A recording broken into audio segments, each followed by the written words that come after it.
You do not have a discipline problem. You have a grooves problem, and almost no one tells you that. Here is what I want to promise you in the next 10 minutes. There are 5 tiny habits, each smaller than you would believe, that research suggests can physically reshape your brain, and modern neuroscience and the ancient church agree on every one of them. I have spent hundreds of hours in brain imaging studies on one side and the writings of the desert monks on the other, and they keep describing the same thing in 2 different languages. So hold on to this picture. Your brain is a landscape, and every thought, every habit, every glance is a drop of water. One drop changes nothing, but the same drop in the same place every day carves a channel into the rock, and once the channel is deep enough, the water flows there on its own. That is your brain right now. The only question is what has been carving it, you or your phone. By the end of this, you will know the one shift your brain has been waiting for, and it is not the one you would guess. But before any of that can make sense, I have to show you why the thing you keep trying has been failing you all along. Here is the fix everyone else sells you, and it is the reason you have failed before. Just be more disciplined, they say. White knuckle it. Do a 30-day dopamine detox. Maybe you have tried, and maybe it held for a week. It collapses because it treats the symptom, not the root. You are forcing water uphill while the old channel is still cut deep, and the moment your willpower tires, and willpower always tires, the water runs straight back down the canyon it already knows. You did not fail because you are weak. You failed because you tried to outmuscle a riverbed instead of carving a new one. One gentle word first, because some of what we touch, compulsion, anxiety, the loops we fall into at night, runs deep. Nothing here is medical advice, and these habits do not replace real care. If you are struggling, please talk to a doctor, a counselor, or a trusted pastor. Grace and good help were never enemies, so here is why tiny and daily beats big and heroic. For most of the last century, scientists believed the adult brain was basically fixed. Then, a neuroscientist named Eleanor Maguire studied London taxi drivers, people who had to memorize 25,000 streets, and in the year 2000, in the journal PNAS, she found the memory center of their brains had physically grown. That is neuroplasticity. In plain English, your brain rewires itself around whatever you repeat. The canyon is real and you can measure it. Now the dark side. Every time your eyes fall on something flashy, you release dopamine. That is the brain's wanting and reward chemical, the one that tags a thing as worth chasing. Scroll long enough and you carve a deep, fast channel toward distraction.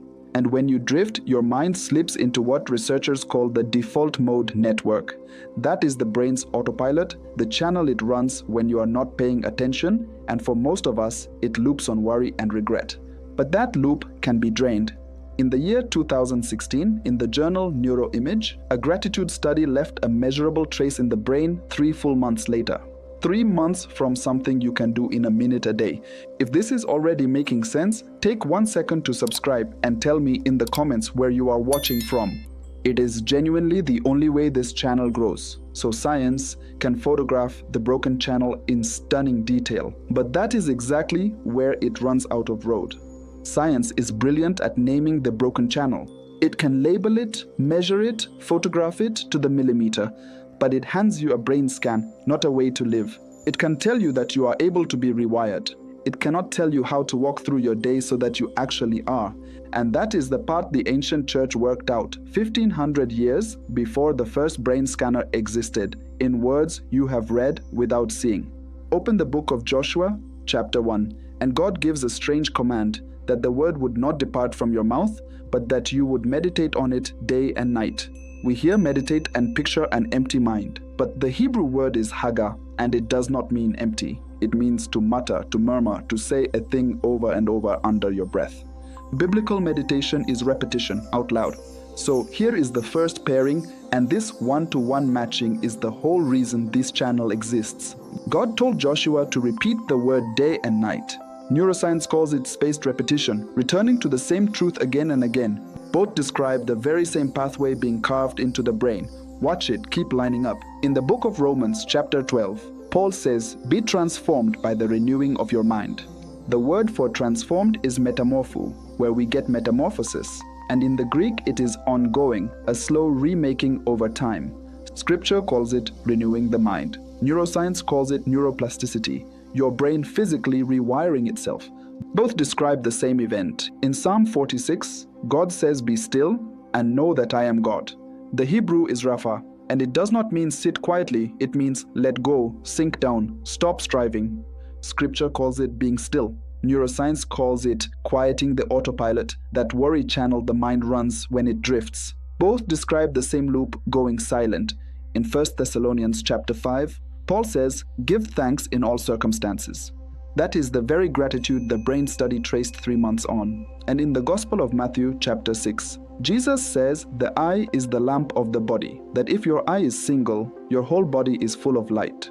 The word is hapless, single, undivided, undistracted. Guard what your eye fixes on, and you guard the wanting and reward system itself.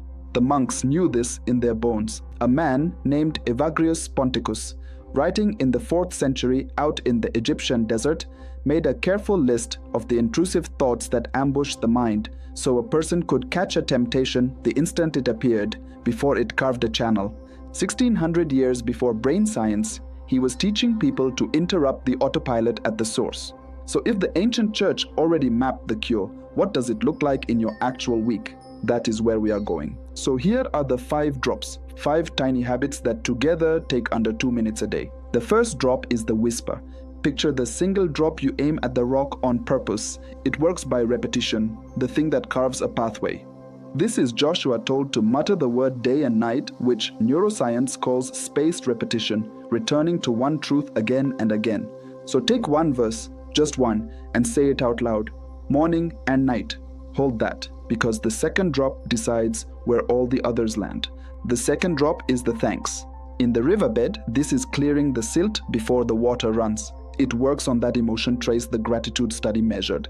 This is give thanks in all circumstances, made physical. So before your feet hit the floor, name 3 specific things you are grateful for. Small, but it sets the direction of everything after it. The third drop is the stillness. This is letting the pool go calm enough to see the bottom. It quiets the autopilot, the worry channel the mind runs when you drift. This is be still and know Rapha, the sinking down. So sit for 2 minutes in silence, no input, and let the loop drain. And the next drop is the one I promised you at the start. The fourth drop is the gate. This is deciding which water you let near the rock at all. It guards the wanting and reward chemical that tags what you will crave tomorrow. This is the single eye of Matthew and the line from Psalm 101. Set no worthless thing before your eyes. So guard your first look and your last look of the day. If a step like this is landing, subscribe so the next one finds you. Because the 5th drop is what makes the other 4 stick. The 5th drop is the rest. This is the season the riverbed needs to settle and hold its new shape. Rest is when the brain files what it has learned. This is the ancient rhythm of the Sabbath, a day set apart. So take one screen-free hour and build toward a screen-free day. Now hear me on the order because it matters. The gate has to come early in the day or the wanting system is hijacked before the other 4 can land. You cannot fill a channel you are still eroding. And the whisper has to be daily or it is just one drop that dries up by noon. So how do you run all 5 in a single ordinary week? Here is the week made concrete. Every morning, 90 seconds, 3 things you are grateful for, your 1 verse muttered out loud, then 2 minutes of stillness. Charge your phone in another room overnight. So the first 20 minutes you are awake and the last 20 before sleep belong to you and not the feed. That is the gate made automatic by where you set the charger.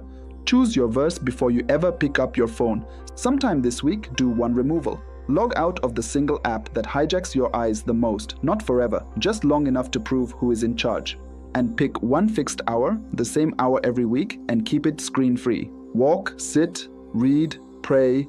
Start with an hour and let it grow toward a morning. None of it is heroic, and that is the entire point. So why does something this small reach so deep?